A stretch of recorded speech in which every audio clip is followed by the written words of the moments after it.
Boas de novo dende a Academia de Danzas, continuamos aprendendo pequenas nocións sobre o baile tradicional galego, pero isto xa vai chegando ao seu final, achégase o novo curso, entón quero vos ver aquí de xeito presencial, xa teredes novas nas redes, entón quero que vos sumedes e o intentedes comigo nas aulas presenciais. Todo está pensado para que sexa seguro e que a cultura non pare en tempos de coronavirus. Bueno, como dixen antes, isto vai chegando ao seu fin, co cal non nos imos a meter en moitas máis fonduras de novas cousas que aprender. Simplemente, neste vídeo, vos vou a ensinar un novo punto de muiñeira. Vai a ter estructuras que xa coñecemos, pero simplemente vos vou a mostrar un novo xeito de combinalas. Quedaría o punto do seguinte xeito. Piso, impulso adiante, piso, impulso atrás e repito.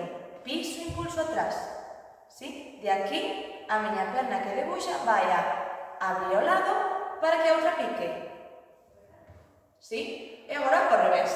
Abre esta e pico por atrás. Esta xa queda lista para pasar a ser perna base. Piso, impulso adiante, atrás, atrás, pico atrás, piso, impulso adiante, atrás, atrás, abro pico, piso adiante, atrás, atrás, abro pico, piso adiante,